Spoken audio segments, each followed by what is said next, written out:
Kung naghahanap ka ng additional source of income, piliin mong magnegosyo ng part-time kaysa maghanap ng part-time na trabaho. Part-time job will give you an immediate monthly income. But building a business on your free time might be tough, but if done with the right attitude, habit, and strategy, will save you more time in the future. Drop agree. Naniniwala ako sa'yo. Taon mo to.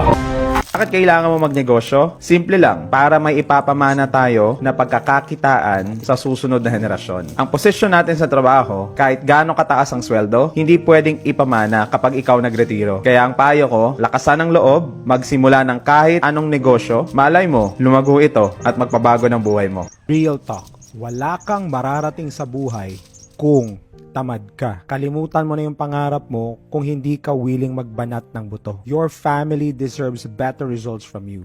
Deserve ng mahal mo sa buhay na makita kang umangat sa buhay. Kadalasan, ang dahilan lang naman kung bakit tayo tamad, kasi selfish tayo. Because we would rather be comfortable kaysa makipagsapalaran at kumita ng pera para makatulong sa iba. Kaya kung may pangarap ka para sa pamilya mo at mahal mo sa buhay, change your mindset about work. Naniniwala ako kaya mo yan.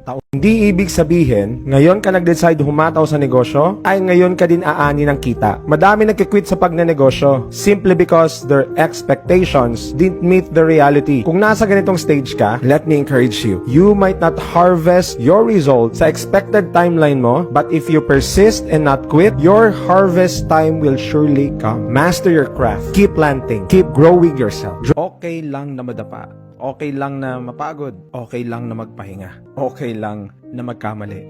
Pero ang hindi okay ay i-convince mo yung sarili mo na hindi worth it ipaglaban yung pangarap mo.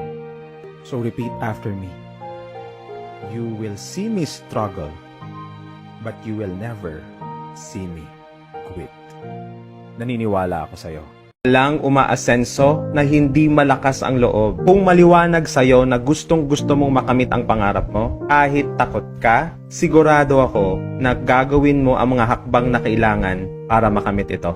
Malalaman mo na nasa tamang landas ka kung mas dumadami ang mga pagsubok at problema na iyong napagdadaanan. Kaya sabi sa quote, when everything seems to be going against you, remember that the airplane takes off against the wind and not with it. Kaya mahalaga na matatag ang pananaw mo sa buhay para hindi ka basta-bastang hihinto sa iyong nasimulan.